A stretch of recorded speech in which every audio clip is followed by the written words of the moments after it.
And we are live. What's going on, everybody? Welcome to Purple Pod. I got a special men improvement discussion going on today with Phil Foster. I'm super excited, man. Everybody that's coming in right now, though, please make sure to like the video on y'all's way in and subscribe. Please make sure to hit your notification bell so you can be prepared for the next shows that are going to be coming up.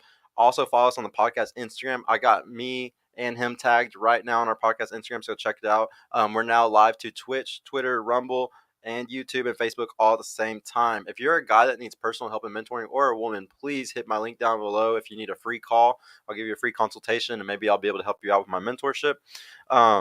If you want to show support, there's two different ways. You can either go to Patreon, or you can show support right here in the YouTube video by just clicking the join membership button. If you do that, you'll get some emojis for the show.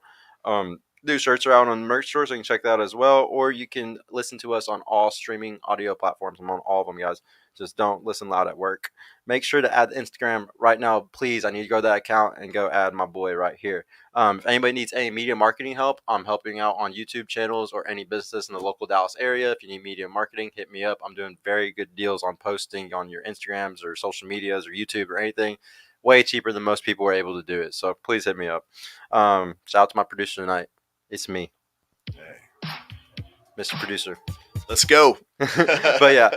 Please, bro, introduce yourself. Thank you so much for coming back again. I got to say, that was one of the best shows we've had with the ladies because we actually had a guy with some really good knowledge and experience on the fucking panel because obviously I'm not that old, so it's nice when we have somebody that went through it and can be like, no, this is how it is. I've done it. I've seen it, you know? Yeah, man, that's how it is. So, yeah, my name's Phil Foster. You can find me at Phil Foster _ all over social media. You can also find me at philfosterfitness.com. So great to be here with you today, Sergio. Yeah. Looking forward to this discussion. Yeah, dude, I'm excited. Here, y'all check out. I got some of his links up there tagged, guys. So please go check it out. Please go check him out on Instagram and Twitter. Now, I'm really excited, dude. There's just so much to talk about. In the men improvement space, like there's not a lot of people in Dallas that are doing this. So whenever Glenn, shout out to Glenn, put us together. I was super excited because sometimes I don't have anybody else to even talk to about these type of YouTube things or just men's improvement in general, just how to make men better, why we do these Saturday shows, the red pill space, how we make it better, how we make women better also. So yeah, I'm super happy that I even got to meet you, bro. To start off, because this is what I would say you're like really the best at, and I think that that you could help me out also in because I need this help, is the fitness stuff. I just wanted to ask some fitness questions first. When it comes to fitness and everything like that, would you say that it should be the number one priority on the guy's list, or like does something go above that? Like, do you think money goes first, or like if you had to tier everything that a guy's supposed to work towards, what would be first, second, third, and fourth? First, second, third, and fourth. I would say this first and foremost, Sergio, is it depends on where the guy is in his journey, right? So if he's squared away financially, but he's lacking in the fitness, definitely categorize that fitness over top of his finance because he's got his finance locked down. Mm-hmm. If he's squared away in his relationship, but his finances are jacked, definitely start working on those finances and then fitness and then his relationship, right? So I think it just depends on where you are in your journey. Yeah. But fitness is definitely a very, very important thing for the simple fact is, when you get underneath the weight of a bar, you learn a lot about yourself. It teaches you a lot of discipline. It gets you in the path of actually accepting hard challenges and things that we all face as men in our lives. So I'm definitely a big proponent of fitness and pushing men to definitely do their best in the gym and become the best version of themselves 100%. Would you say like guys when they first get into fitness, how many guys, because you coach, like you have to help a lot of these guys, how many men that aren't gym people, they need to get into it, how many of them need a guy to kind of push to spark them into it? Like how many of them kind of need a partner to take, physically, like not drag them, but be like, hey bro, let's go. Like we're meeting at this time, like how many of them really need that push versus they just naturally got that push? So I would say that probably 1 out of 20 guys have that drive to be able to. Wow. And here's the thing, because that's crazy, so dude. What happens when it comes to fitness is most people, they get stuck in their head, right? It becomes difficult. It becomes very heavy, very challenging, and they quit. Okay, so really what it is being a coach, and that's what I do with all my guys, especially in my online community, because I don't have access to them, right? They're using my app. And so what I like to do is I encourage them, and then we have our weekly calls and we discuss where they're lacking, okay? And plus I can watch it all through the app. But the moral of the story that's really cool too. Yeah, 100%. So most guys, and I will tell you this, and women especially, they struggle with the difficulties of it, and they need, when you need a coach, is basically the point you need a coach is when you reach a certain point and you can't get past that point because it's very, very difficult. Okay, so A definitely, plateau. yeah, you plateau, so to speak. And so what happens is when you do hire a coach, whoever that might be, they kind of push you onto that next level. That's like, no, well, why don't you try and tweak this a little bit, and then and just kind of regroup, fall back, and then start the program again. I would say that most men in general, they want it, but it takes a lot of work to get it. Yeah, yeah, no, that's how we all are. We all want $1 million, but how many people are gonna go work to make the $1 million? It's, That's it's the same right. with your body. That's why I was watching one of your videos the other day, and it really is cool how you can tell by how somebody physically looks. You can tell their character. You can tell what kind of person they are. Yeah. Like, are they the type to make long-term investments? That's gonna take a long time to get to this certain point. So no, I really respect all that, man. When it comes to like the partner, like somebody going with them and stuff, would you say that it's because of demographics, because of how spread out everybody lives now and stuff like that, do you think a lot of people have a hard time? Like maybe a guy from their hometown, or maybe they had an old homie that goes to the gym, but now they live an hour away from each other. Like, do you think sometimes just separation from other men, like your men group and stuff, causes this to happen, this weakness, this break in the line to where guys kind of separate and aren't able to keep doing that teamwork and those things together? Yeah, I think what it is societal, right? So the system has got us all tricked. We're all out here chasing dollars, and we lose ourselves in that process, right? So one of the big things I do in my men's community is I not only work with their physicality, I work with their mentality, and I get them stronger mentally, okay, and making better decisions for themselves long term. And so I think it's not necessarily that we're all spread out. I just think that it takes a lot of discipline and dedication. So when you walk into a space and you're physically fit and you're healthy, Hmm. that's a statement in itself. When you walk in, people actually notice you. They say, geez, man, that guy's got his shit together, right? Yep. Man, he's taking care of himself. When you display that kind of discipline through your physicality, you automatically command more respect from that room. Yeah, no, completely. It's like if you're a gluttonous person, like if we see somebody fat, we know you're a gluttonous person. It's we 100%. you can tell a lot about somebody by gluttony. So it's just like, okay, he's fat, so he must probably be pretty shitty at some other things in his life too. Now, something that one of my fitness friends, shout out to Up the Mic, we always like to debate things about fasting and stuff like that. Do you personally like those type of things? Are you more the type where you try to get as many calories as you can, or like you're shooting kind of I'm like, so glad you asked that yeah, question, because man. yeah, there's like a huge split in the workout community where there's like the guys that bulk like crazy, and then there's like the guys Yeah. that are huge fasters, and it's like two completely separate communities. Yeah. So here's the thing with it right here. If you jump up and down in front of the mirror, you definitely do not need to be bulking if you wiggle. Okay. And for all of my clients, everybody that I work with, If you wiggle, that's a if good you wiggle one. and jiggle, if you got moves, There's anything going, anything guys. going, anything wiggling and jiggling, you do not need to be bulking at all. You need to be, watching what you're eating. But the big thing is with fasting is I'm one of the guys that is 100% anti-fasting. Okay, Big time. dude, you're gonna be so against my friend. He's actually coming up here. I can't wait for us This to is meet. this is good then, because the big thing with fasting is a lot of people don't understand is long term, short term strategy. Say you're like 500 pounds, 400 pounds, 350 pounds. Yeah, fasting is good because you're limiting the calories that you're consuming, right? Because you have a problem with Uh, your relationship with food. yep. Okay, so but most of the people that I work with, they're anywhere from 60 to 80 pounds overweight. I've got one gentleman. He's about 150 pounds overweight. He still does not fast. I have him eating a regimented diet, 4 meals a day: breakfast, lunch, dinner, and a snack.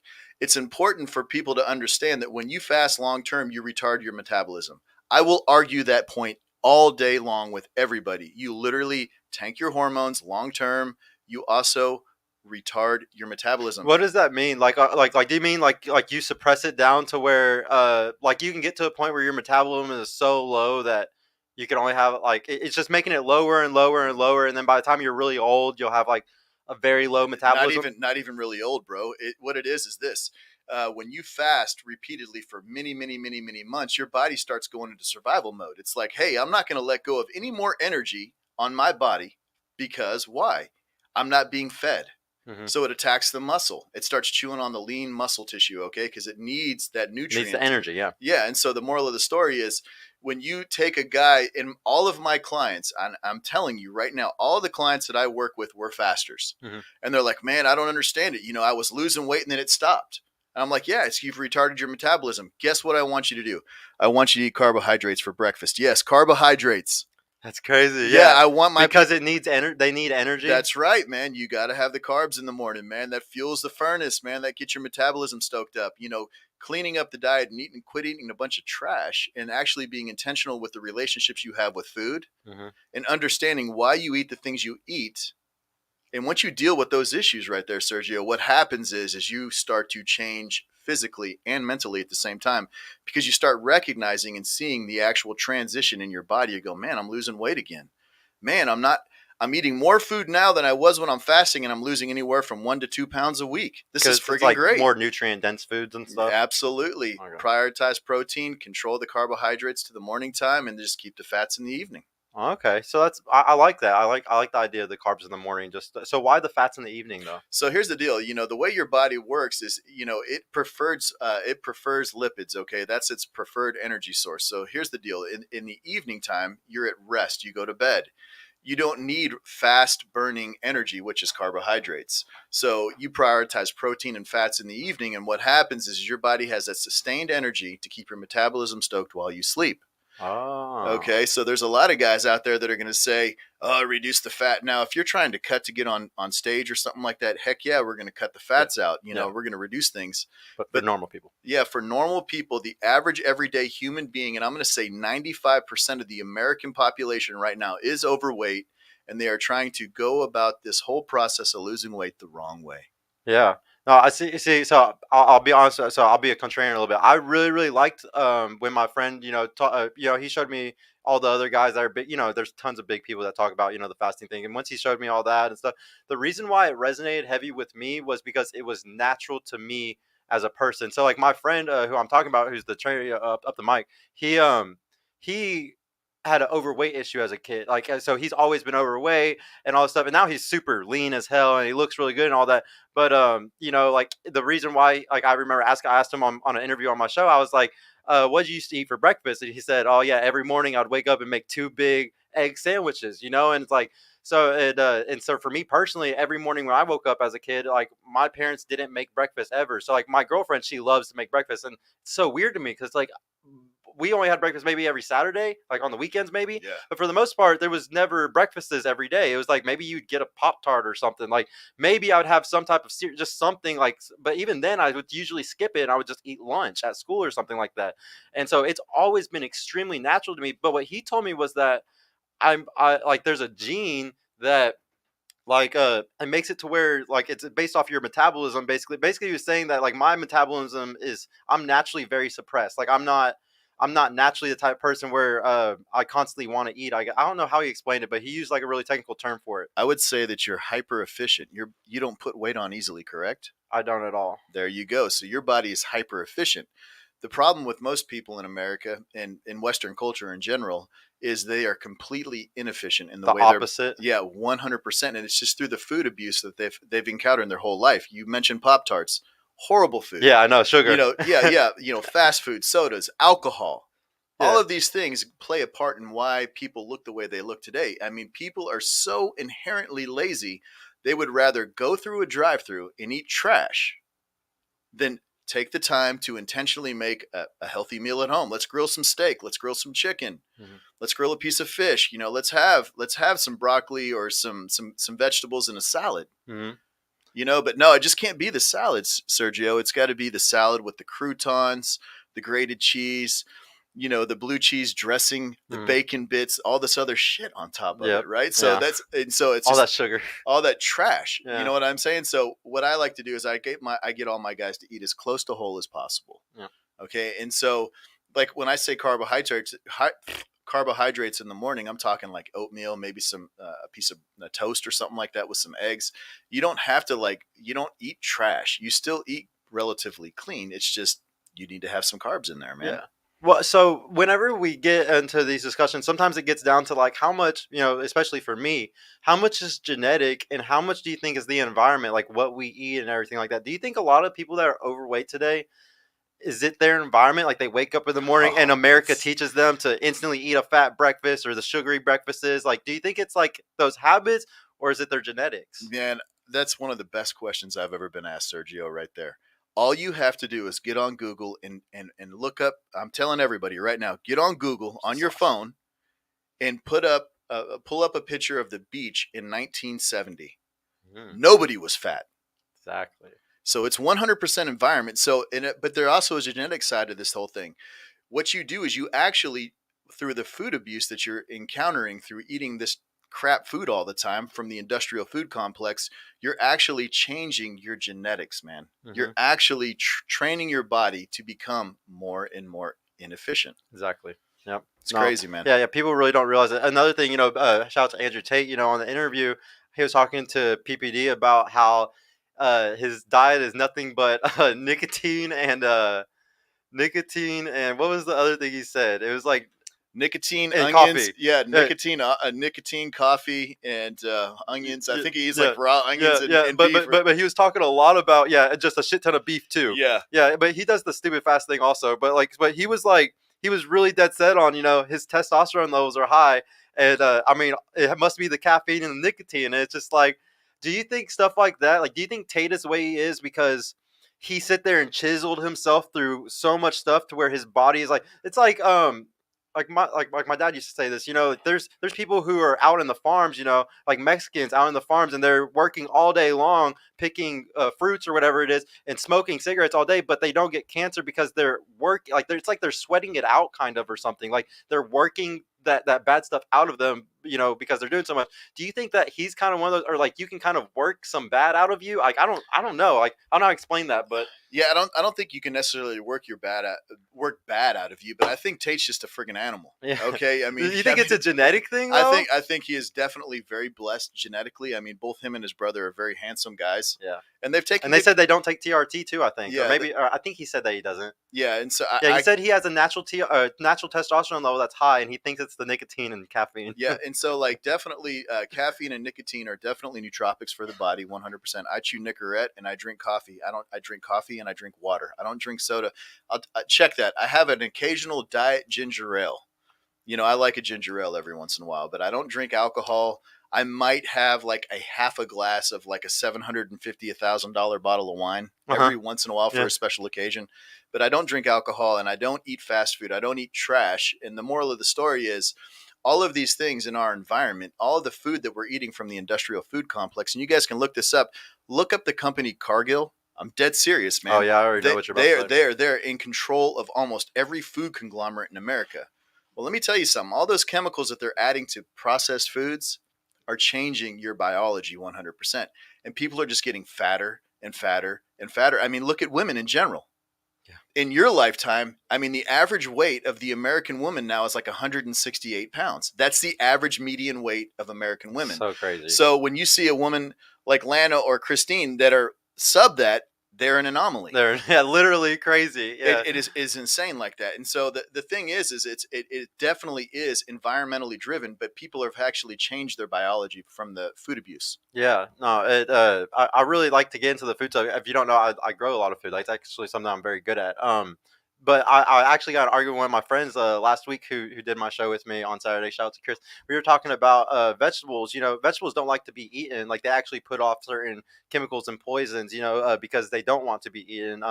Fruits like to be eaten because they get pooped out and seeds drop in different places and they can grow more and stuff like that. So he was saying he did the Jordan Peterson thing where he switched to the all meats thing and just fruits and stuff like that. And what do you think about those type of diets? Like, do you think that's something that is the future more, or where do you kind of see people in the next 10, 20 years when it comes to diets? I think that's a great question. I think that those restrictive diets, like going 100% carnivore for a limited amount of time, is a great thing because here's the thing: it all comes down to the relationship you have with food. Mhm.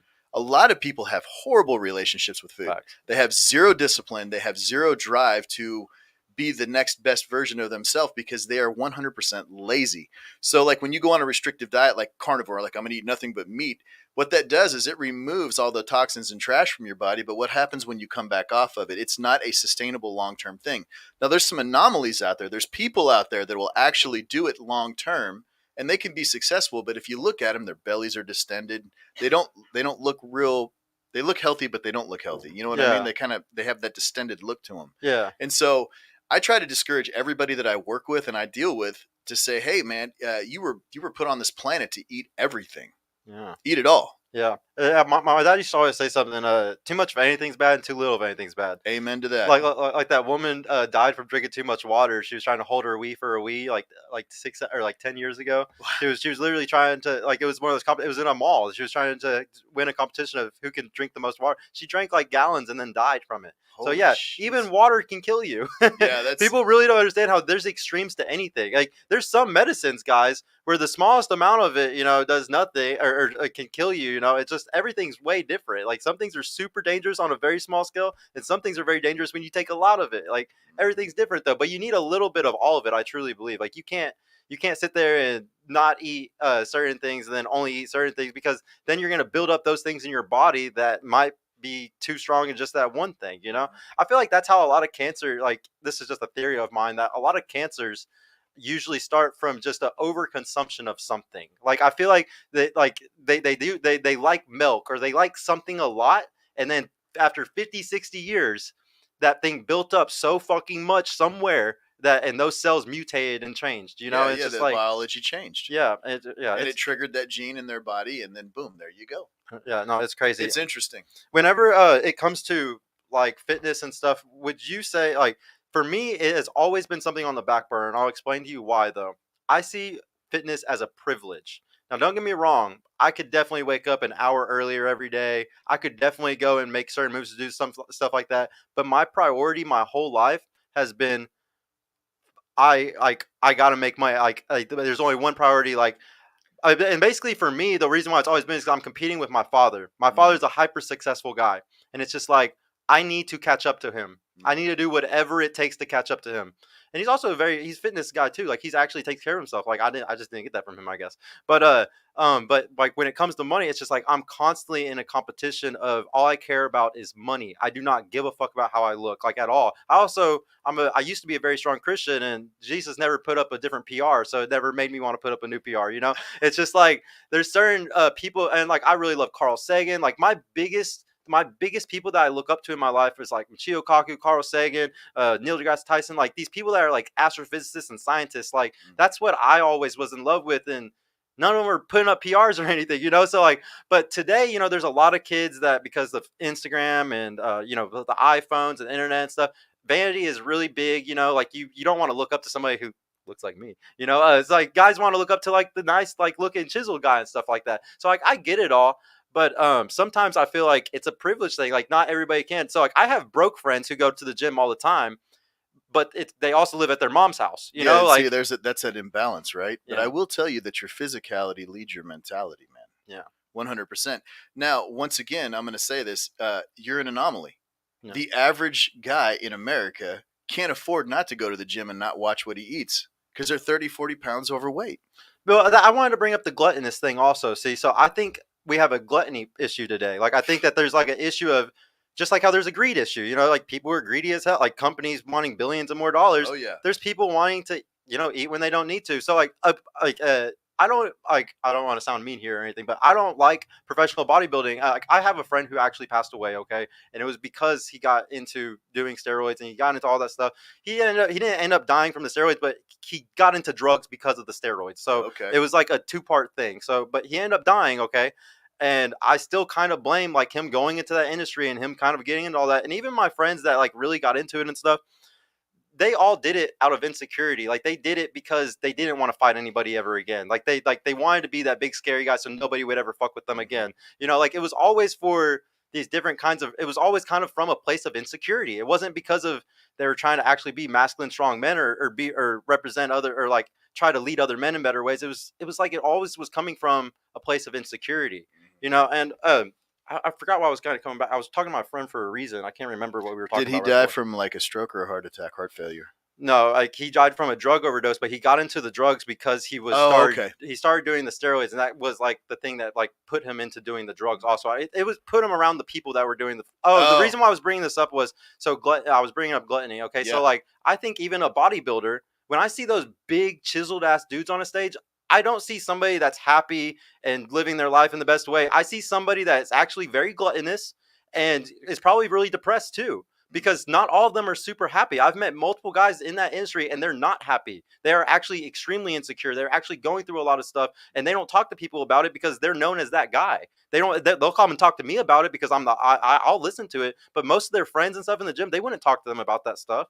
So like my thing is just against gluttony, like I just don't like it when people overindulge in anything, but most guys in the gym are doing it right and they're not being gluttonous ass. It's those 1% that become addicted to it or something, Yeah, and usually those people already have an addictive mentality. So I'm not sitting here saying the gym as a whole is bad or working out is all, because no, this is a very small percentage of guys that end up doing any of that stupid shit.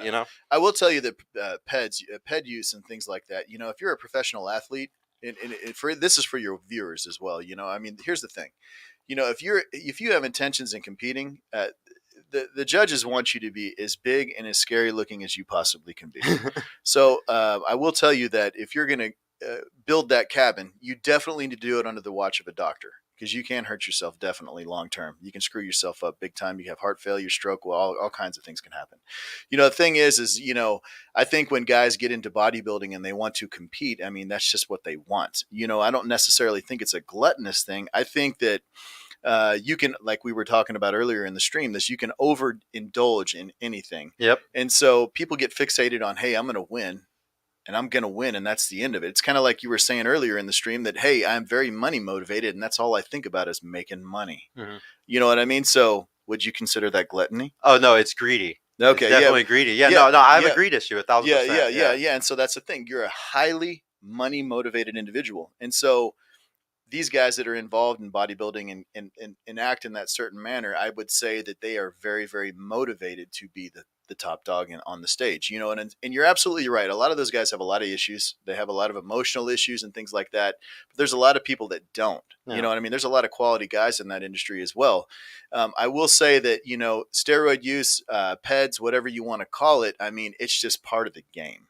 Yeah. You know what I mean? You have to play the game if you're going to get into it. Yeah, I mean, that's the thing. Yeah. And so, once again, I would caution any viewer that's watching this to 100% do it under the care of a doctor. Yeah, and you can, like, if they want to do like all the different types of stuff, like D-ball, all that stuff, they can do that with a doctor helping them. Well, is that a thing? Yeah, and so like certain compounds, I mean, are definitely illegal. Yeah, like that one that you just mentioned, Anavar. Yeah, well, Anavar is legal. It's legal. It's 100% legal.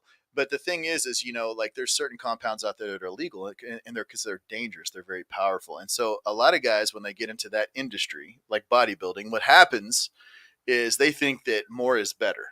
Yeah. Okay. Well, if I do this, it's kind of like dudes, like simps. Yeah. If I leave with my wallet, if I got a fat wallet, I'm going to get the hottest bitch in the room, right? Yeah. But that's not the case. Yeah. They get played every time. It's the same thing with bodybuilders, man. And so I think that, that whole industry, it's got a lot of problems, but, once again, that's what they're chasing. Yep. No, I completely agree with you. All right, read this super chat real quick from Glenn. $2. Time to drop bombs. Yeah. So that speaking of, I gotta bring up something I kind of brought up with Michael Sartain. I just want to hear y'all's two different, views on this. Michael talks a lot about TRT. Mm-hmm. He doesn't tell guys to go on it, but like if he has a guy join his course, and obviously his voice is down, like certain signs of this guy's probably has low T. You should go get checked at the clinic, and like and see where you're at. And so like but I asked him. What is like I asked him, personally for him, what's his end game? Like, is he gonna stop? Like, what age does he plan on stopping at? Does he think he'll get depressed after that? Like, just what is the game plan? I guess because when I think about things, that's how I think. It's like if I start doing this now, where am I gonna be? How am I gonna stop? Because I understand cycling off. I understand estrogen. I understand estrogen blockers. I understand your body stops producing it after you start doing that. I understand all that stuff very well. I actually took testosterone and Deco when I was only like 22 years old. Yeah. So I understand a lot of this stuff. I had a huge group of friends that were bodybuilders and stuff. So I understand a lot of these things, but not fully, Yeah. So like, what would be your end goal, on like how to stop it, I guess, once you get to that point, I guess. Yeah. And so here's the thing. So I'm a very, very big proponent and promoter of TRT and hormone optimization. Both the girls that are with me today, both of them are hormonally optimized. I've been on TRT. It'll be 10 years in September. Okay, and so what I do is I work with providers, and basically I promote 100% guys getting their hormones straightened out. Because here's the thing, man, if you're low T, you have no drive, you're weak, you're pretty much beta, right? And so Literally, yeah. yeah. And so let's talk about the food, the environment, everything, stress, all these things destroy your endocrine system.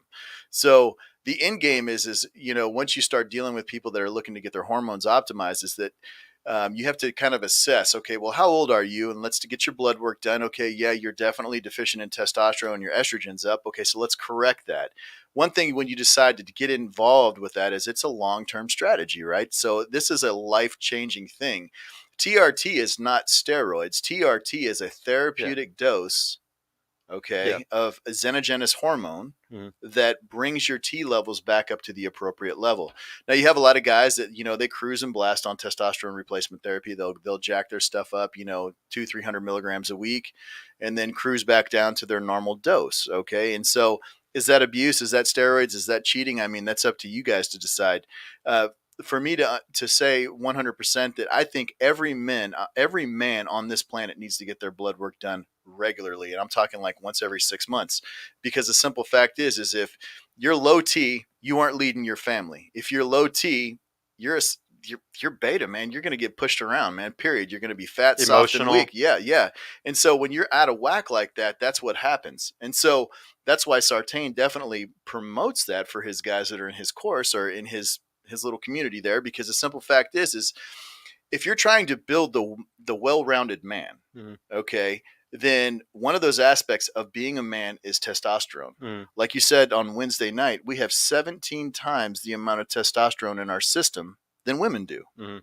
Well, most men, and I'm going to say about 85% of the American population, have the equivalent or less testosterone than women have That's so right now. scary. Yeah, that's why they're so fat, soft, and weak, man. Yeah. That's why they're simps. Yeah. They have no drive. And being fat kind of adds to that, right? Because doesn't your Oh, fat metabolize into oh, estrogen no, no, no. or something like that? Yeah, so your adipose tissue will actually convert the remaining testosterone you have in your body into estrogen. It aromatizes Yeah, 100%. aromatizes. Yeah. That's the word that was And missing. so the more fat you have, the more estrogen receptors you have, and these things of this nature. So could they kind of like reduce the population's testosterone by making us fat? Is that something that could have like kind of happened to cause that? Absolutely, it Yeah, happened. yeah. So is the free market pushing out shitty food and all this stuff, making us fat in Yeah, return, made men super yeah, beta? that's Yeah.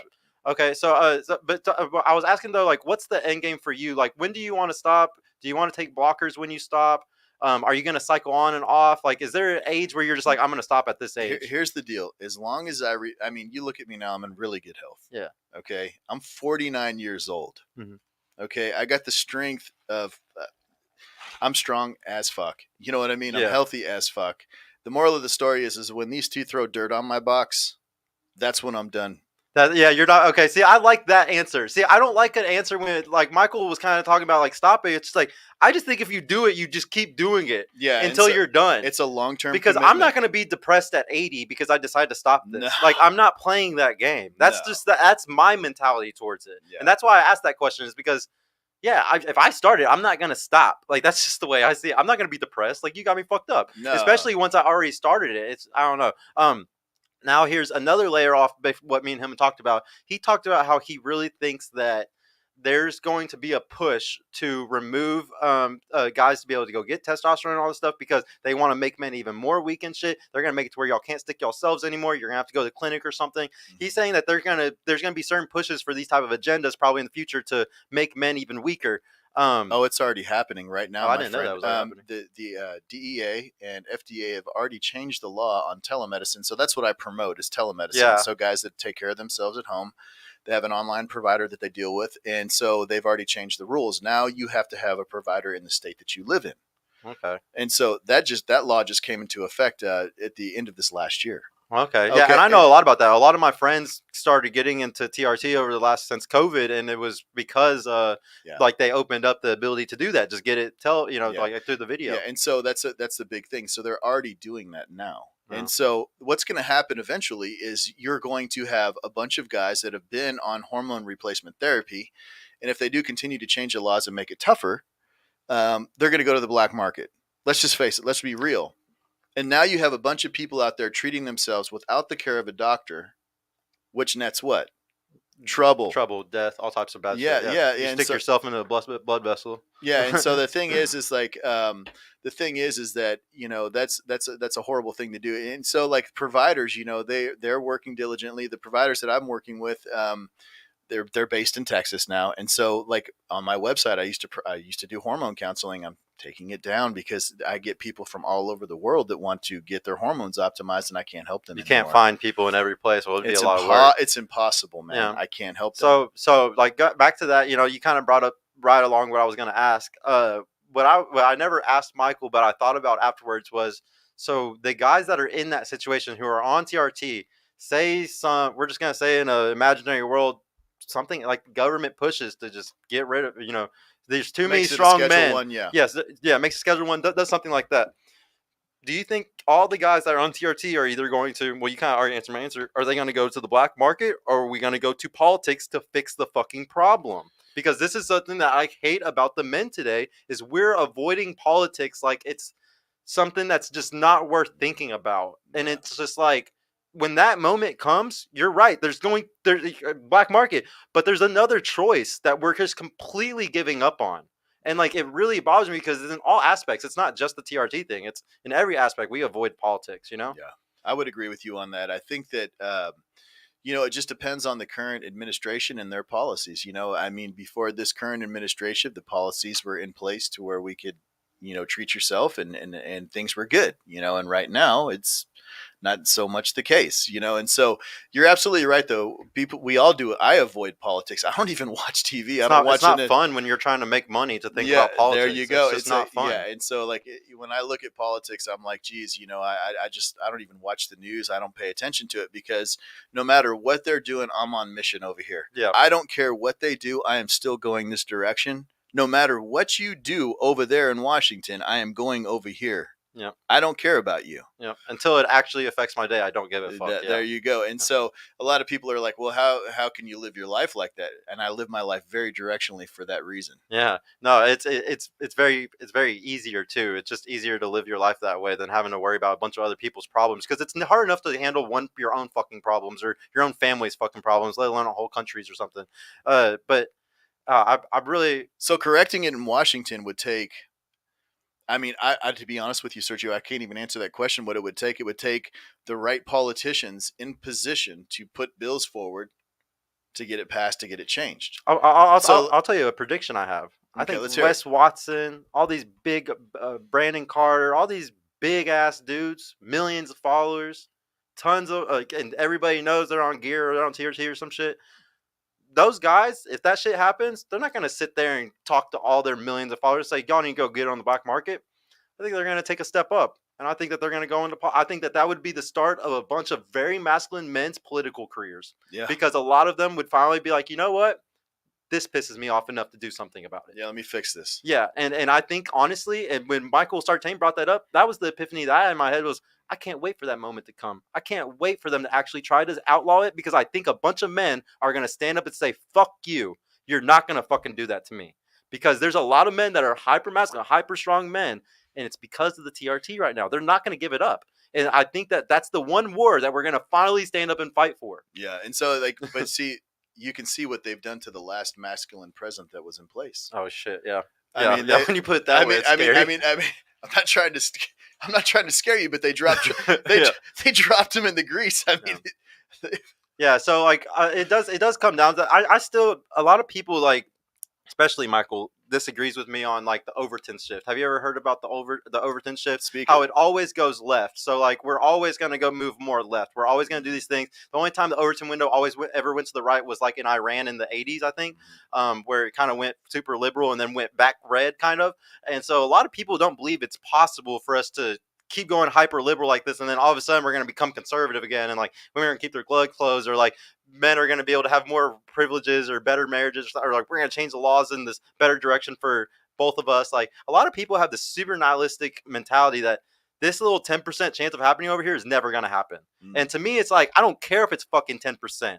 I'm going to do whatever it takes. Yeah. Because it's that, or my daughter's going to be raised in this horrible society. And I really think a lot of the issues today, especially with the men, if they had kids, they would be fucking doing exactly what I'm doing. But we have a bunch of red pill, honestly virgins, honestly incels, honestly, guys that don't get women and they don't have a daughter or a son. And obviously, I want to give a fuck about the future. When I didn't have kids, I didn't give a fuck about the future. It's I called, didn't care. there's no skin in the game, man. Exactly. And so, like, people like us who got skin in the game, it takes us saying certain things to show those men, y'all don't see the big picture yet. You're Yeah. still so young man. Yeah, and you're absolutely right on that. I also think that the herd is going to run one direction, and I think if more dudes out there in this world would actually live their life more intentionally and more directionally, and not run with the herd, like do what they want to do. Mm-hmm. Forget the rest of them, man. Yeah. Because honestly, I mean, when you look at the current state of things and what's going on, I mean, all you got to do is look through social media. I mean, it's pretty crazy out there, man. Church, schools, California. I mean, you look at what's going on. If you focus on these kind of things instead of focusing on yourself, the system wins. Yes. You have to focus on yourself. Yeah. You have to do what selfishness. There you go. And I say this all the time. I mean, you have to be okay with being selfish, man. Mm-hmm. You come first. Yeah, I actually love Ayn Rand, objectivism. Like, I really love, like, Atlas Shrugged and shit. That was something that made a huge impact on my life when I was, like, 22, 23. And when it comes to, like, let's kind of, like, pivot into, like, the business thing, kind of, because you're a business owner. When it comes to business, stuff like that, I really believe, you need to be selfish to be able to achieve certain things. You got to take care of yourself before you can take care of others and all that. You got to put your mask on before you put the kid's mask on the plane. Yep. When it comes to all those things, what is the percentage of selfishness that's shout out to Patrick Bet-David, because he did this on Fresh Fit the other night. What is the percentage that you think a guy should be when it comes to selfishness to, like, selflessness? Like, should you be 70% selfish, 30% selfless, or 20% selfless and 80% selfish, or 90-10? Like, what do you think is the best for a successful guy? That's a really good question. I think once again, it depends on where that man is in his journey. Does he have kids? Does he have a tribe under him? Yeah, you're actually giving, like, one of the most perfect answers for this. So here's the deal. Based off what he said. Yeah. So basically, I've got a tribe under me, right? I've got people that I am responsible for. I've got employees. I've got their kids. I'm not only responsible for the guys that work for me. I'm responsible for their wives and children. Yep. Their homes, their mortgages. Mm-hmm. I've got my own tribe. I got my own women in my life. I'm responsible for all these people. So there has to be a balance. And I think it goes up and down all the time, depending on what's going on in your world. I would still say that you need to be at least, I think you want a good split, 65% selfish. That's good. 35. Yeah. 35 selfless. Honestly, you're right there close to where Patrick Bet-David. Where was he? Where was I? Gotta know. I think he said, like, he's at 70-30. And the reason why is he explained it really perfectly. He explained it how, like, when you're first coming up and stuff like that, like you said, it's a time thing. You got to be like 90-10. You got to be like 90% selfish because you're learning stuff. You got to be super selfish to get up to a certain point. But then once you start doing certain things like team building or building a business or something like that, you have to start giving more powers to other people. Yes. So, like, you get up to 80-20 where a mentality where, like, you kind of trust others more and, like, you'll give away certain things. But then you get to a point where you really, like, when you own a business, you really have to trust that guy to run this, to manage this thing or do this. And like for me personally, I had to let somebody recently manage my Instagrams. I could lose them. Like that person could hack me, remove all, like, fuck my whole thing up. But you got to trust. You got to get up to that 70-30 point for you to build what you're meant to build. Like what society or like your purpose is. It comes from the 70 or 65-35. It comes from that little spot right there. And he was saying, like, businesses are built by 70-30 guys, but they're supported by 60-40 guys. 100%. Yeah. And then you become 64 as you become older because, like, you obviously have so much wealth, you can give back more. Mm-hmm. So, yeah, businesses are supported by those guys, but they're made by 70-30s. But, yeah. I would agree with you on that. I think that it's crazy how you hit it right in the fucking middle of it. Yeah, and honestly, I didn't see that stream either. I wasn't cheating. So, but that's crazy, dude. No, but, really, when you're building a business or you're building a brand, that's the discipline right there, right? That's where you want to really take a look at things and understand that, can I trust that guy? And so, being selfish enough to be able to trust a person to handle your baby that you've created and scratched out of this planet, out of this earth for nothing, out of nothing, that's where the discipline is, right? Yep. But if you vetted that individual right, if they've put the work in, if they've earned their stripes, then they've earned that position in your business. Mm-hmm. It's like my lead carpenter, man, that he's run big crews for me. He's run small crews for me. It's just been me and him. We've done it all different kinds of ways. Within the next 5 years, the way my businesses are scaling, he's going to run it all. Yeah. My girls are going to run the office. Yeah. That's how it should be. That's how Jay Waller says it should be. Have the girls in the office. Yeah, the girls need to be in the office, man. Because everybody likes to look at beautiful women. Yeah, well, everybody likes to talk to a woman, man. I never realized how much beneficial it is to have a woman in the office until you realize how nicer you are to women on the phone than men. Yeah, it's a crazy thing, right? I mean, Lana handles all 5 lines for the businesses, man. She handles them all. So, yeah. I don't even talk to my clients until I meet them. That's crazy, dude. And that's the thing, though. That's the thing, though, right? Is you're absolutely correct. The general public would prefer interfacing with a woman than a man. Yeah. And why do you think that is? I don't know. Why? Because they're their weakest sex. They're their weaker sex, yeah, right?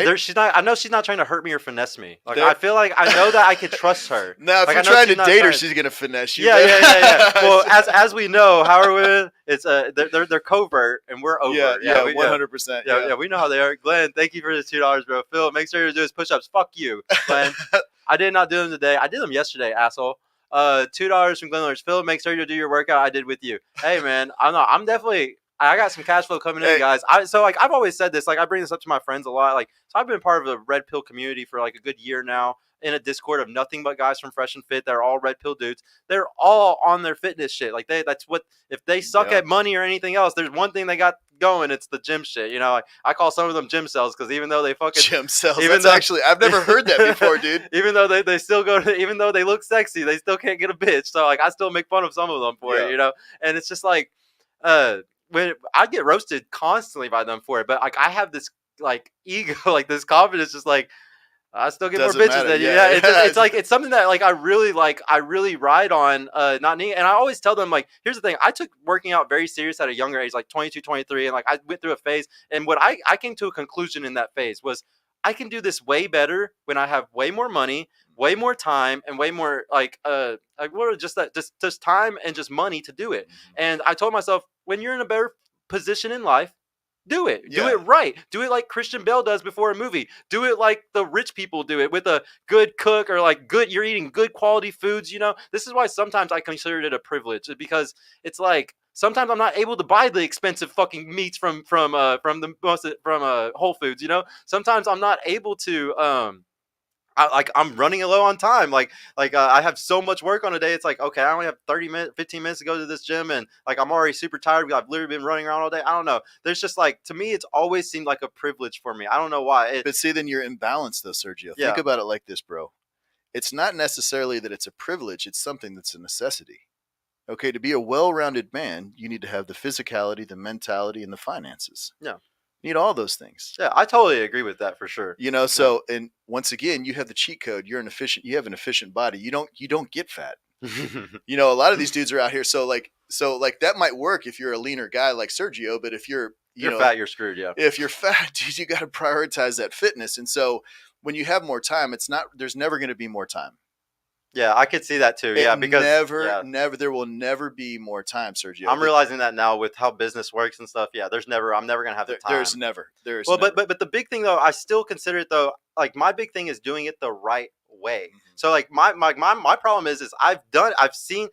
Like, my whole brain works like, okay, I could do this the cheap way, or I could do this like the expensive good way. And there's a lot of times in life where I won't do things just because I know it's not worth it to do the cheap way. Like, I know that I'm going to be successful. I know that I'm going to be in a position probably soon in the next 2-3 years where I'll be able to pay for the best trainer in the fucking world.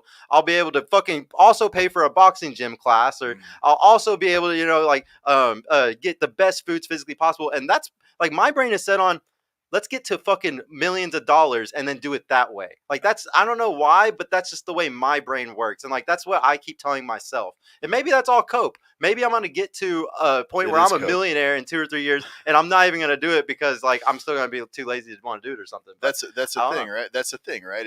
There's no better time than now. Yeah. I mean, and so a lot of guys, they get fixated on one piece of the puzzle, right? Mm-hmm. And to be a well-rounded man, to be a guy that, other men look up to, you got to be well-rounded. Oh yeah. And that's another thing that I'm starting to realize. Men will not look up to a guy Like if you're a strong guy or if you're the type that goes to the gym, you will never respect a guy who doesn't do the same thing. I've learned this very solidly over the last year. Men have zero respect if they go to the gym for a guy that doesn't go to the gym at all. And honestly, I don't agree with that at all. I think that is really fucking stupid. It's really fucking stupid because some of the brightest people in the world, the most smart people in the world, the people who changed reality to what it is today, the people who invented shit, the people who literally got society to where we are today, a lot of them had no fucking muscles. And we disrespect them and we think that way. Yeah, but it's like, I think what it is, like we'll just take a business setting, for instance. Okay. You're doing business. Okay. And so you go to a meeting. Okay. And there's several people in that room. The president of the company is like 100 pounds overweight. Yeah, he's gluttonous. That's what I would call Yeah. him. Yeah. Yeah. And so are you going to want to invest with that business? Are you going to want to do business with them? Because how do you know he's not going to mismanage your money like he's mismanaged himself? Yeah, no, I completely agree with that. You see what I mean? But that's why I'm so against gluttony. That's why Yeah. I'm very much against. I think everybody's fat today, based off of what Myron always says. It's a caloric deficit. Y'all motherfuckers eat too much. Like stop. I'm skinny not because I chose, because I don't eat like you. Like I eat way less than most people, you know. And so I'm really against You don't, gluttony. are you telling me you don't get your shit supersized? What do you mean? Supersized? No, I've never. Dude, I can't finish a big drink. Yeah. I can never finish it. I think it's crazy when people get the bigger drinks. Like that's crazy to me. Have you ever noticed like when you go to restaurants or like places now or attractions and things like that, like the food's actually getting more heinous and big. It's like, you know, it's like a double cheeseburger with like a waffle on top and a chicken wing and all this other shit. Yeah. They just keep stacking that shit up. It's just getting As bigger. long as they keep getting fatter, then they're going to keep having to make it bigger. Yeah, that's right, man. What was I wanted to talk to you, man, about. So I want to pivot to another Let's thing. go. You know, kind of about relationships more. This is just something that I see a lot. Like even on my panel last night with these ladies and stuff, we were talking a lot about abuse, like physical abuse in relationships and stuff. Do you think that like there's a start to these like basically all these ladies were kind of like showing like there was a start to all these things happening, that like whether it started with a father, basically in my brain I've kind of like figured out this cycle that I think is going on, that a father goes through something bad or something, he beats the mother or maybe even beats the children or whatever it is, but the child has abuse at a young age, okay? Or say she doesn't even have abuse at a young age. Say after she's 18, 19, 20 years old, her first boyfriend, she gets abused by that person. And since women are usually more socially calibrated, more sexual and stuff, I think that they have more of those opportunities at a younger age. I think that they're the first abused, okay? And then what I think usually happens is a normal guy who only has 3 or 4 bodies by the time he's 25 or something like that, a normal guy ends up with one of those girls that has gone through trauma or gone through these things. She shit tests him, treats him bad, does whatever it is, brings the relationship up to the point where it's abusive because she has an addiction for it, or she has like a something like keep going. And so like I feel like because she gets to that point, she pushes him into that same rotation, and the next thing you know, the men are fucked up, and they were never that type of guy, but because he's with a woman that's shit testing and just driving him, like literally trying to drive him to the point to become an abuser, to where she literally makes a man that isn't an abuser into an abuser, that was never that type of person. And I think that cycle happens, and then she'll play victim, they'll break up, he'll go into another relationship, possibly abuse, and then start the cycle and make it even worse for more women, and then she'll do the same thing, go into another relationship and start the whole cycle again. I think it's a cycle of abuse, but I always think that it really starts with the women, because they're more likely to like have that bad situation and then go to a really good guy and fuck him up. I've seen a lot, like even my very first relationship, the girl I lost my virginity to, she had like 16 bodies, okay?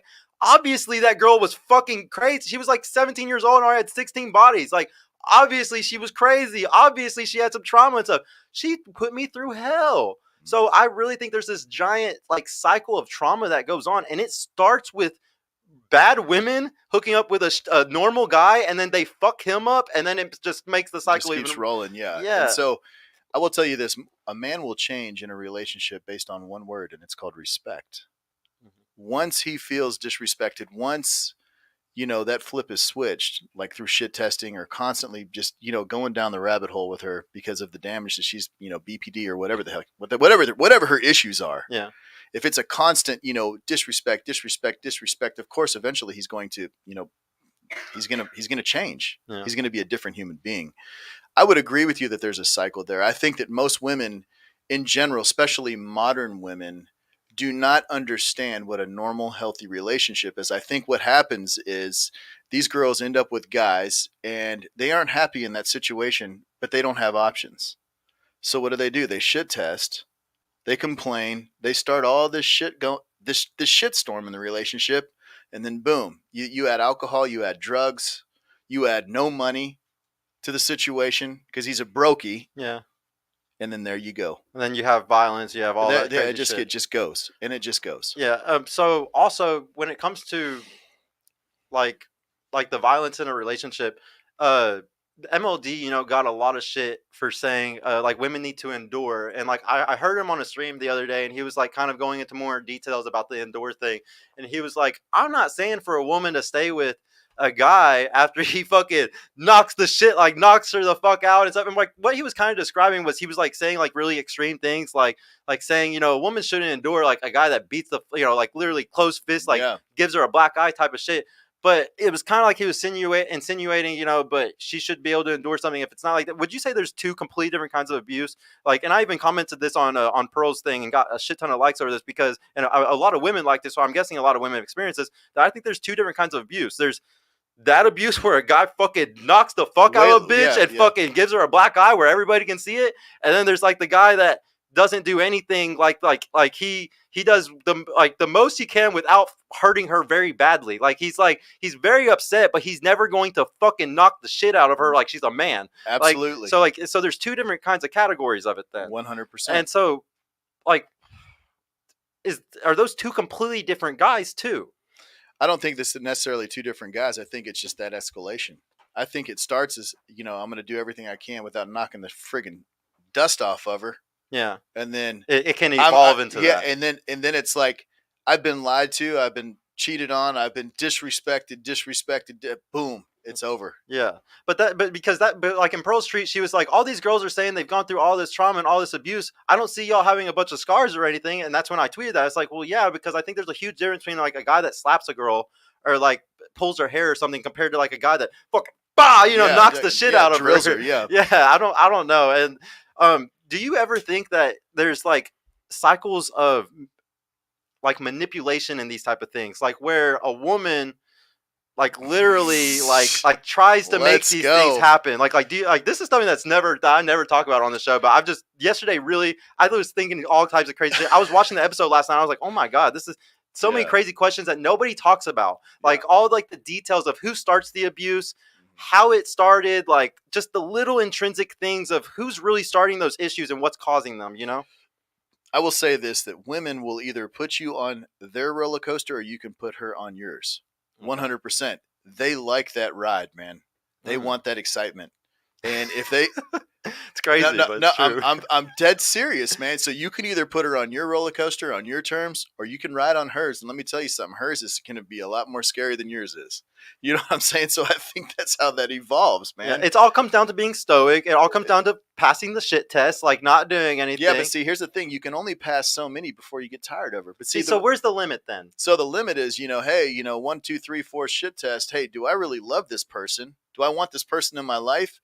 Or is there 3.8 billion other women on this planet I can go talk to right now? See, that's what scares me, or what I think about a lot, is just like, I don't know. It's like every relationship I'm in, I get shit. Like there's always shit test. Like when I think about the cave people, it's like, I know a cave woman was even shit testing her guy, and then he was just more likely to fucking grab that bitch and throw her over and be like, "Shut up, bitch!" He was just more likely to be a dickhead about it. But like, I feel like women have always shit tested their men. Like it might have been mumbles, but they've always done it. Yeah, I mean, shit tests are part of every relationship. But let me ask you something: is the guy handling his business, his finances squared away? Is his physicality squared away?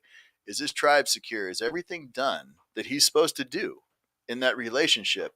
If she's still talking shit and giving him shit all the time, she's not the one. Yeah, you're right. So let's say like he has most of those things. Like say maybe he's just missing, because I think a lot of abuse is caused by finance. Finance. Yes, I think it's all based off of finance, like poverty, basically. Like the guy's not being able to do this, so she shit tests him. Like she's trying to be hypergamous. Like she's the only way for her hypergamy to work is to shit test the guy. He fails, and then she gets to go to the better guy. Yeah. So it's like I totally think it all goes back to poverty. It all goes back to money. And then whenever that guy doesn't have the money, she's gonna shit test him, and then that causes the cycle of abuse. And it all started because of The money. 100%. You know, it's crazy. Like, I've never like really established this on the show before. It feels so good to say it because I feel like nobody talks about this shit. Like, Yeah.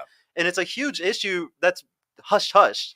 Well, It's like, I think that let's not talk about you know that. I think that finance is 100% of problems in the relationship. Here's the thing. You could have a tough relationship or be in a tough spot with a girl, but if you have the money secured, you have the bag secured, everything's squared away. I mean, normally those things can be worked out. But if you don't have the money, then you feeling less of yourself as a man, number one, because you're not handling your business. Exactly. And then you validate her shit tests because you aren't You handling know it. it. You And you know it. know it. Yeah. Yeah. And so there it is right there. Yeah, it all goes back to the provisioning. It 100. always Oh, goes back, and like so, it's like them pushing men into the workplace and working for under bosses and being normie, just NPC guy. And like, that's another thing I talk about on the show. Women don't want to be with the normie. no. Women don't want to be with a normal guy. Like they want to be with the entrepreneur, the guy who bought his time back, the guy that like can go and do the special things. It's you can actually be a broke entrepreneur, and women like you more than the guy who makes 100K a year for a boss. Like you're working directly under a guy, and he has no leverage in his life. Like they rather be with a guy who makes 40K a year, but he has leverage sometimes. Yeah, I would agree with that. But being an entrepreneur takes a lot of work. You know that. Yeah. Yeah. Being in business for yourself takes a lot of time and energy. And so I think a lot of people in this day and age, especially men, are too fucking fat, weak, and soft to be an entrepreneur or be a successful one. Yeah. That's why, what is it? After 2 years, what is it, like 90 something % of all businesses started fail within 2 years? It's so crazy when you think about those numbers. Because, yeah, you just got to last 2 years then, guys. Yeah, but that's the point, though, right? Is the system is designed to keep you in the box. Yeah, so you got to be stronger, faster, smarter, and harder to be able to get outside of that box. And once you have that directionality, once you know where you're going, it doesn't matter how you're getting there. As long as you're on that path and you're going the way you want to go, it doesn't matter because you're fucking winning. Kind of like what you were saying, work my ass off, and it's just now starting to come to fruition. Yeah, it took 8 months, guys, but we're finally making it. Yeah, no, that's the point, though, right? Yeah. Is a lot of guys are like, "Fuck this, I'm in, and I'm out.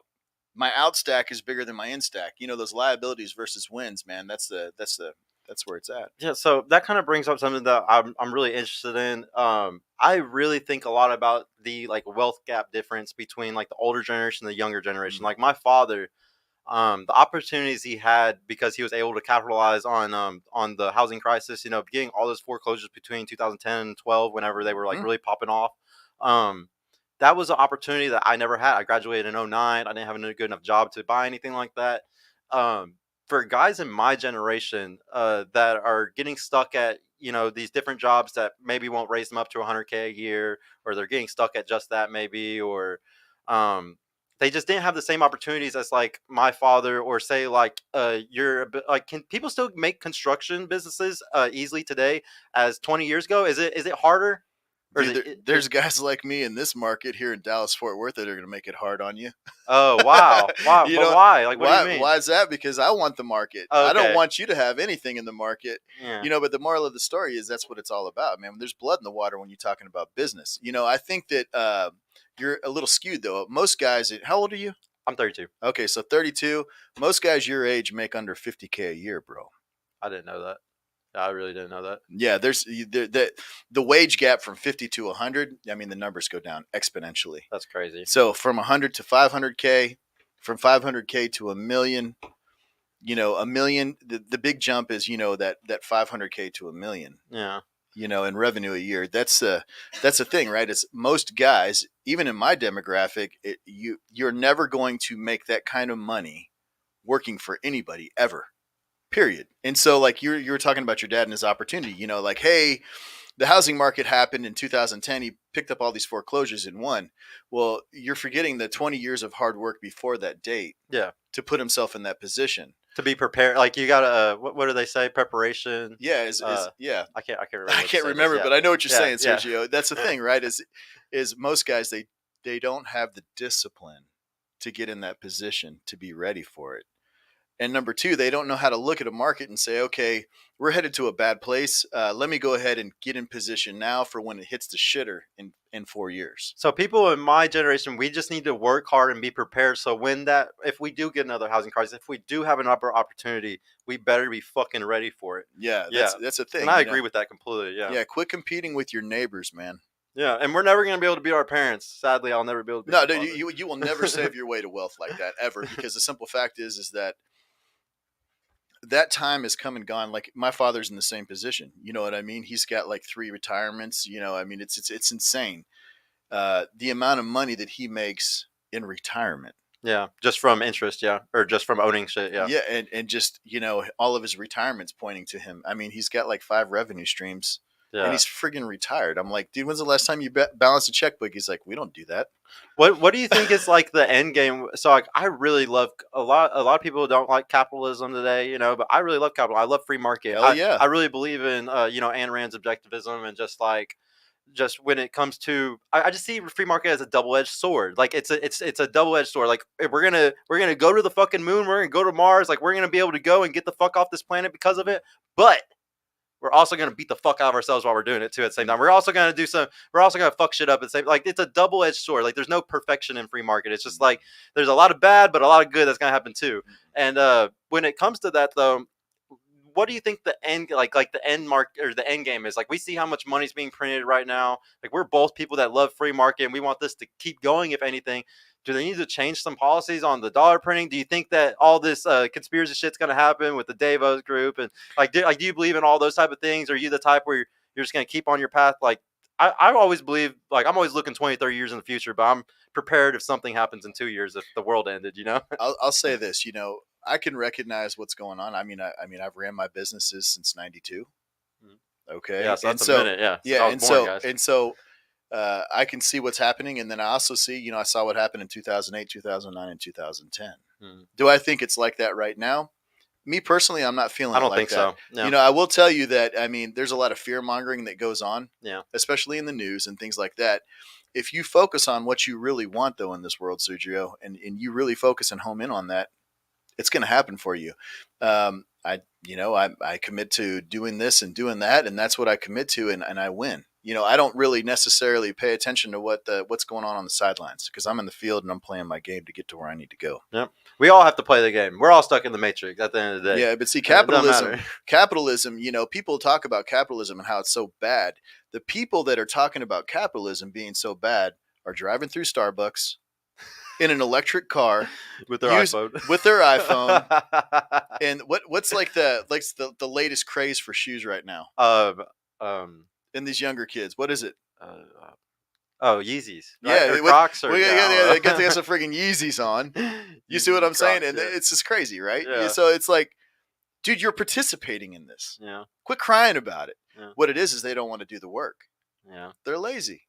It's crazy, man. So the point I'm trying to make with that is this: the ones that are crying about the free market don't want to do the work. The ones that love the free market, guys like you and your generation, guys like me, we're doing the work and we're seeing the benefit from it. We'll get to build the future. Yeah, you go. That's what we get to do, and they get to be a part of it. You know, at the end of the day. Yeah, I'm happy that the haves and have-nots are that line is going to get bigger and bigger, and you want to be in the haves line. Isn't it crazy? Because you directly kind of got to see this, how the middle class has completely disappeared over the last, literally the last 2 or 3 years. It really disappeared, but that shit is gone. I literally have some friends who make $100K a year and are doing good, and then I got friends that are fucking broke. Yeah. It's like I don't see a lot in between. Like when you brought up the 50K thing, actually, I need to ask my friends. I bet most of them actually do probably make around 50, 60K. I mean, if they're even going to disclose that to you, I mean, they're probably pretty embarrassed about it. But here's the thing: most jobs are leveraged that way. Yeah. You know, I mean, that's just how the market's they're not going to make profit if they don't. Yeah. Yeah. It's just think about it. Yeah.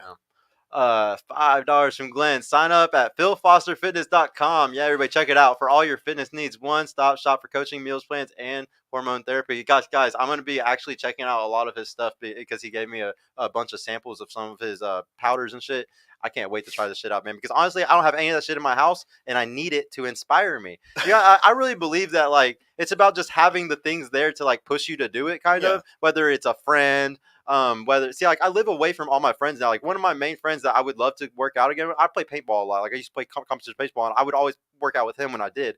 And like he just lives super far away. Like he's like 50 minutes away now. But Mm. fuck, I would love to. Like every time I see him, like we always talk about it, it's like fuck, I wish you were living closer so we could work out together. You know, like some like I'm one of those fucking people where I just really personified with it being with somebody else, and like I don't know.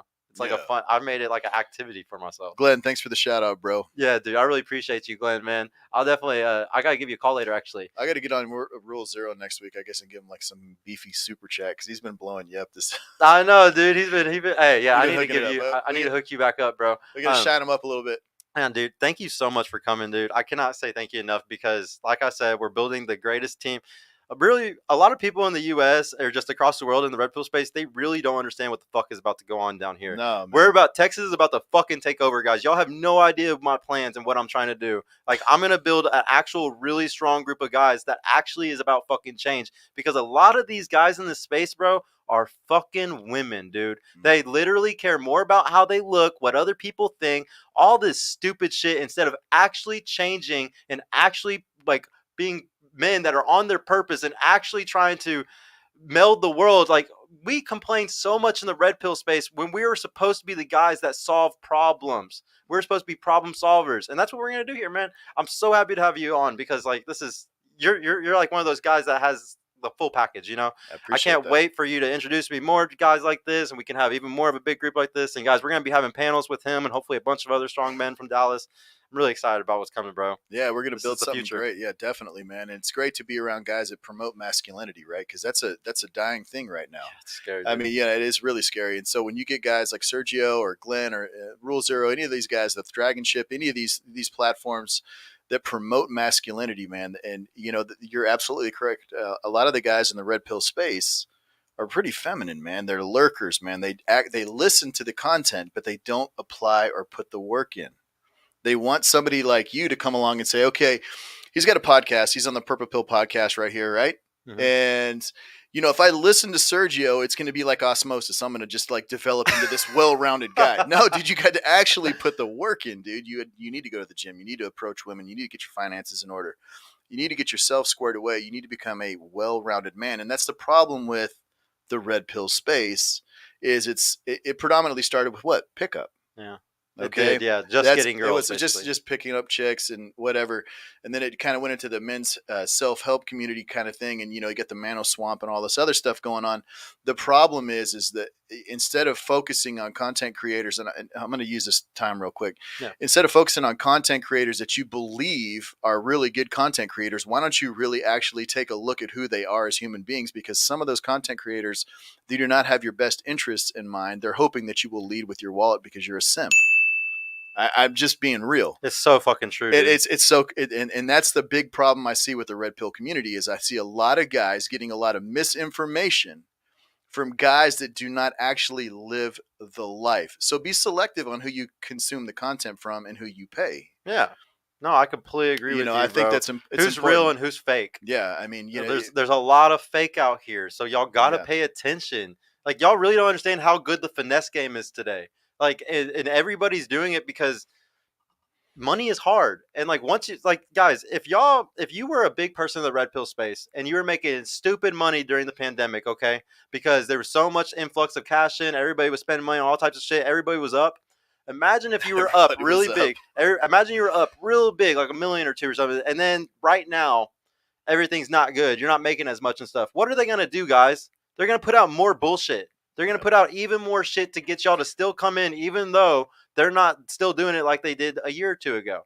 Like this is scary. There's a lot of guys out there that have men's communities, and they are definitely falsies, man. And so, you know, just be selective on who you get your information from. Definitely. And if it applies, you know, apply it to your life and make those changes and put the work in. But if it doesn't apply, let that shit go, man. I mean, you know, all you got to do is look at Twitter, man. Money Twitter's about disappeared in the last 6 months. It's funny because, you know, there's all these guys, all these courses and all this stuff, and they're disappearing one by one, just disappearing. Boom, boom, boom. I didn't even think about that. Dude, so you just got to watch, you know, and see. And then a lot of these guys, you know, they say one thing and they promote masculinity, but they act like a bitch over here. Dude, You know, so what? like, I can't believe how many Twitter accounts I've found that I can't even find anything else about the guys. They're masculinity accounts that sell masculinity courses, yeah, and they don't even have a face on them. What? yeah, it's a yeah, they're That's in. crazy. Yeah, dude, and that's the thing, right? Is, you know, you got to definitely filter and pay attention to where you're getting your information from. And, you know, the big thing too is, you know, guys that get in these little tiffs and stuff in the red pill community that really actually damages the red pill community. You know, and I'm not asking for kumbaya. I'm not asking for everybody to hang out and like roast marshmallows by the campfire, but set your differences aside and focus in your own lane, man. Yeah, You know what I'm saying? Because what you're doing is actually weakening this space further. Okay, it makes it harder for the guys that are actually doing the right thing, doing the work. You know, guys like Glenn, yourself, myself, you know, all the other guys out there that are actually putting the work in, day out, and grinding it out, you know, and doing something good and positive for the community. yeah. Guys, we're problem solvers, and let's solve the fucking problem, which requires us coming together. It's not No. that. It's really not that hard. We're actually really good at being teammates too. Yeah, It's I think that we just have to put the differences aside. that's And the it. only people who have differences are the ones that are kind of acting feminine or like in a womanly Like way. bitches, dude. Yeah, it's just very bitchy. Like, I don't know. I don't like when I first got into the internet space, bro. I said like, well, I didn't even never say this. It's just I'm the type of guy. I'm not gonna talk shit about people because I want to talk shit about you. I'm gonna say it to your fucking face. I'm gonna Boom. say how I feel. And like my thing is, like I grew up in a redneck town, all white people. Like I got roasted a lot for being Mexican. I am so good. You call me a wetback. I Oh, apologize for that. I I don't. apologize for You laughing. don't. You don't have to, bro. I'm proud of it. Like I'm not hurt by like Yeah, words do not hurt me. Like when words hurt people, you're a weak human. You're a yeah, weak you man guys. to me. If somebody could say a word to you and it makes you want to go beat the shit out of them, you're a weak person to me because that means that they have Yeah, control over you for them to be able to just say a word and they can control how you act. that's, So I don't want somebody to ever have control over me. So I yeah. don't let them do that. I'm very very serious. Wait, I don't even remember I was bringing all that up, but it was going back to something. But basically, man, I'm very much. Oh yeah, why I got into the red pill space. When I got into all this, I was like, I'm not gonna talk shit unless it's to somebody's face. Rolo called me out, told me to fucking say all this stuff, and I did it. It was the first time I got called out to do something feminine, and I did it, and it caused all this drama for me. I lost all these local friends here in Dallas over it. Like all this drama came from it, all because this one person baited me into a drama feminine thing that I never wanted to actually do. I could Yeah. have waited and actually gone in and debated those people on a fucking stage in front, right there for everybody to see. And I could have said what I really felt. But because somebody literally talked me into Got it, gassed up. yes, like literally, and like I disagreed like on his call, I disagreed like 3 times, and I was like, bro, I don't want to do this. I disagree with doing stuff like this. It's not masculine. And he was like, no, it's fake wrestling. Just do it. It's not fake wrestling. Y'all are emotional as fuck. Like if it was fake wrestling, I'd be down. But y'all don't do fake wrestling. Y'all Yeah. take it all serious. You'll Yeah. block me after I fake wrestle. Like it doesn't make sense. What's that old adage? You know, sticks and stones may break your bones, but words will never hurt you, right? You know, and I think that there's a lot of guys who wear their feelings on their sleeve, and they talk about being stoics and being masculine, but oh, he hurt my feelings. You know what I'm saying? It's like, bro, Yeah. come on, man. You look like a girl. Yeah, you know what it's gonna. Let me get a dress for you. Let's go to Dillard's. What we're about to prove, bro, is it's gonna take some fucking actual masculine Texans to change this space. It looks like, I man, think so. because we are the best country in the world. Amen to that. Yeah, so I'm sorry, Florida. We're gonna have to fucking help some of y'all out. Y'all been vacationing on the beach a little too much, it looks like. But yeah, no, dude, thank you so much for coming, bro. I really 100%, appreciate man, you, man. This 100%. was such a good show. I can't wait to have you back on. Chat, I will see y'all on Monday, guys. We got a really good show coming up, and then yeah, hopefully next week on Saturday, if I don't have another guy to just do an interview with, I might have another business owner. If I don't, hopefully we'll have a panel, a bunch of really successful guys for y'all for the Men's Improvement Channel or Men's Improvement Show. But yeah, thank you, Glenn, for showing up and being my only guy. I really appreciate you, bro. But yeah, I will see y'all later, chat. Peace the fuck out.